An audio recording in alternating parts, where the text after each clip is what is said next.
Hi guys! Welcome back to my channel. Okay, maganda po ang topic po natin ngayon. 5 defensive na dividend stocks para po sa mga retiree na nagde-depend po sa kanilang dividend stocks. Ayan po ang pag-uusapan po natin. No? Diretso po tayo para mabilis. Kasi po guys, no, as investors po, no, iba-iba po talaga tayo ng situation. Nung nag-uumpisa po ako mag-invest, hindi ko po ma-fathom, hindi ko po maisip kung paano tayo nagkakaiba-iba. Kasi ang iniisip ko, hindi ba gusto lang natin dumami ng dumami ang ating pera?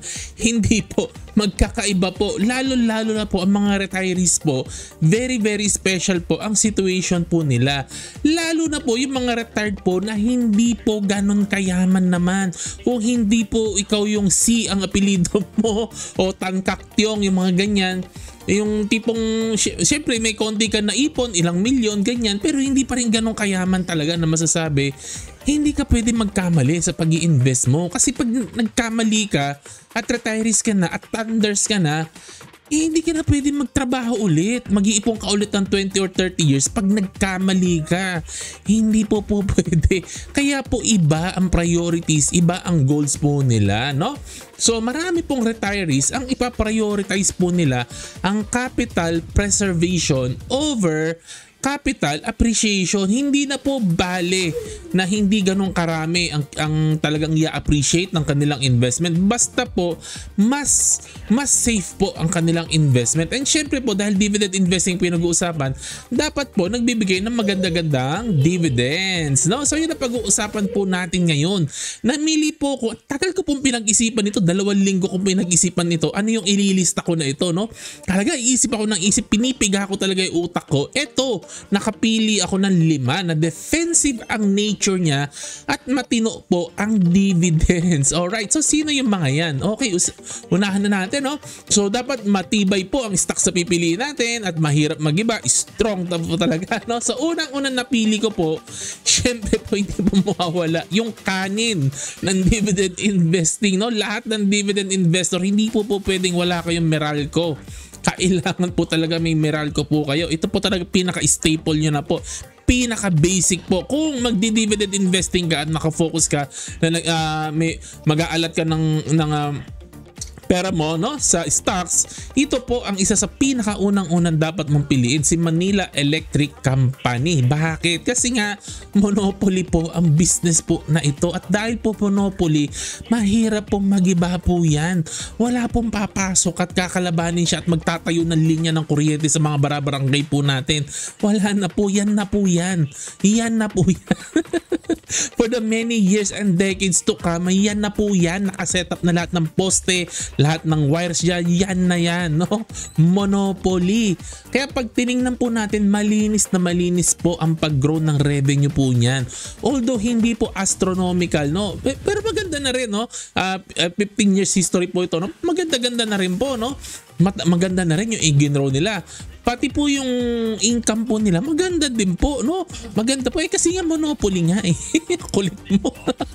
Walang kalaban. Kaya pag tinignan mo yung profit margin, yung profits nila, yung tubo na may maintain po nila, yung profit margin po nila, walang sasakal sa'yo kasi wala nga kukumpetensya sa'yo eh, no? Alright, kaya napakaganda po. Pati yung cash flows po niya, medyo respectable naman po, no? May mga years na medyo mababa yung free cash flow, pero okay lang naman po yan, no?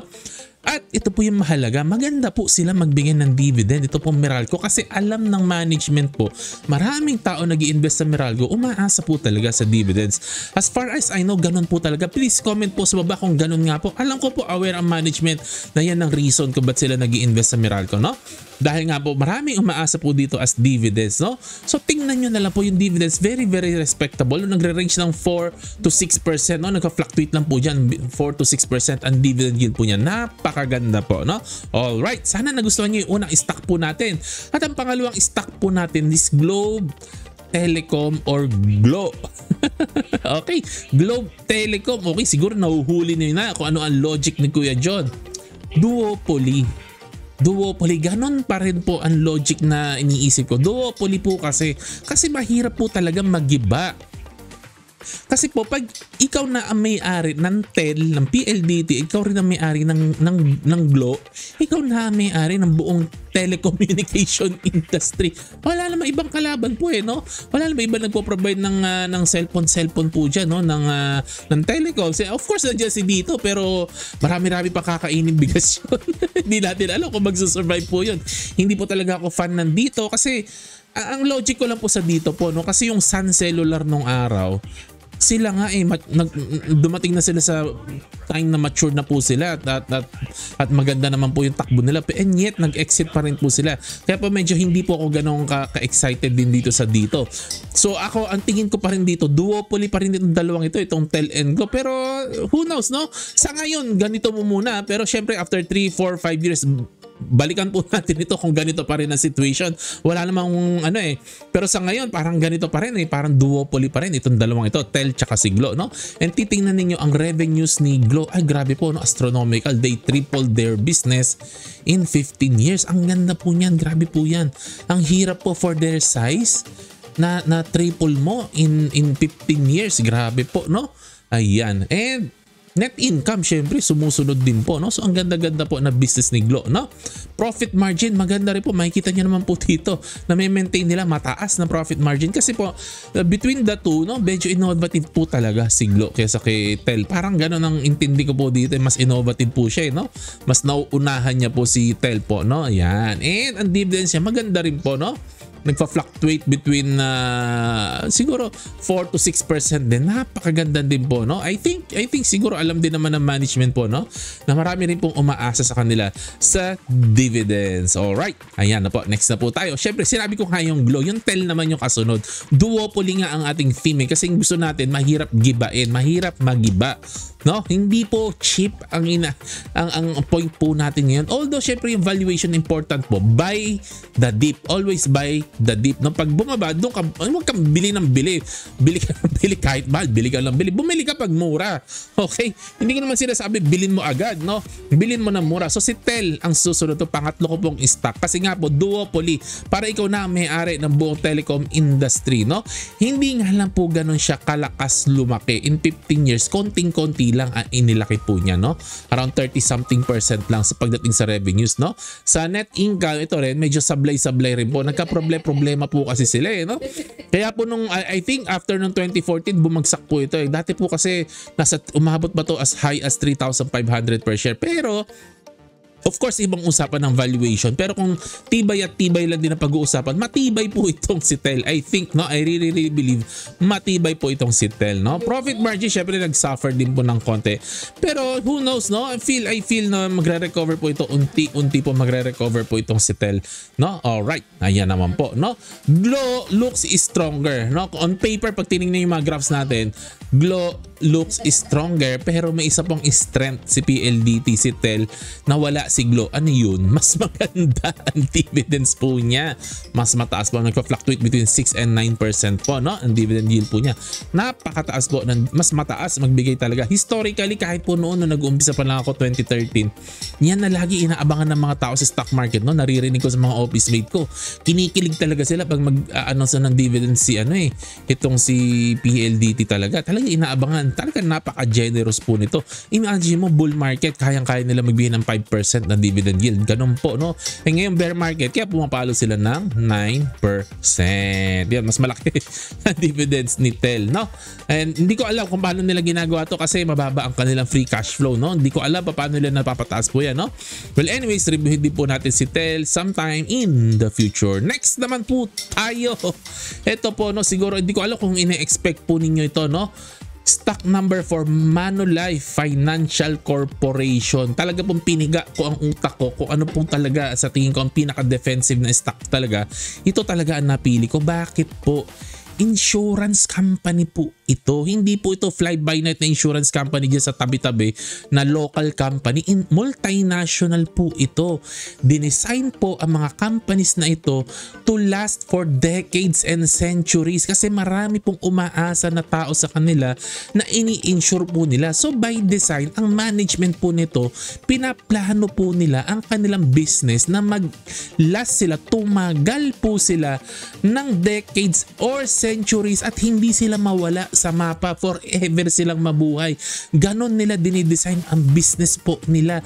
Kaya ko po napili po ito, insurance na multinational. Imagine mo, dumaan ang panahon ng hapon. Sabi ng lolo ko, hindi ko naabutan ng panahon ng hapon. Lolo ko ang nagkwento, ayan, naggera. Buhay ang mga insurance company. Okay sila, na-survive po nila yun. Gera na po yun, World War II na po yun, no? Alright.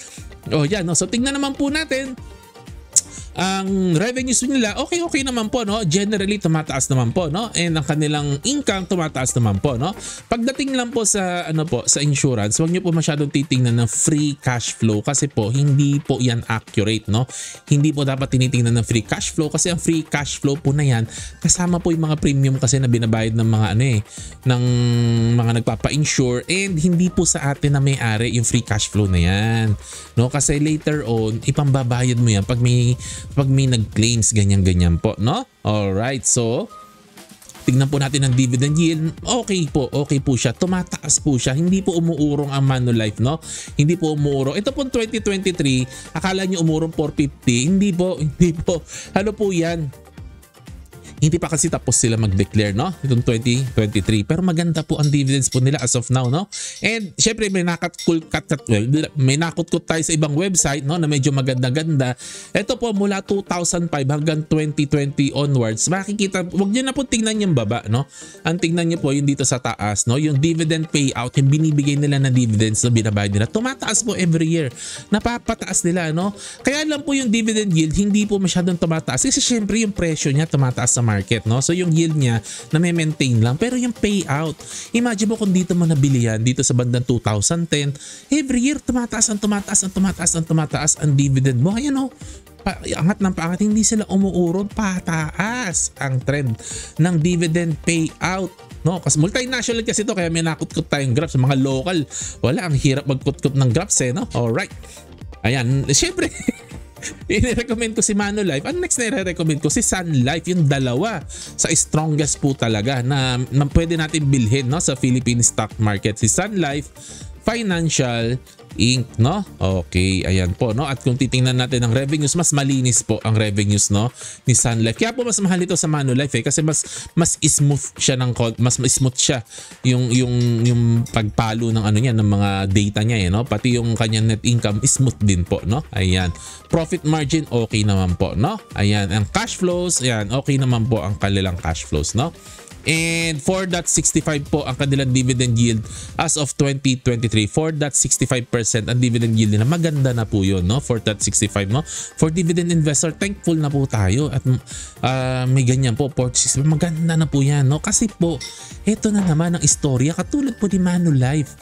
Every year po, tumataas po ang binibigay nilang dividend. Napapataas po nila. Imagine po ito, imagine mo mula dito, pataas ng pataas. So, nag-umpisa ka ng 2005, no, maliit lang yung dividends mo, ngayon malaki na ang dividends mo po, no?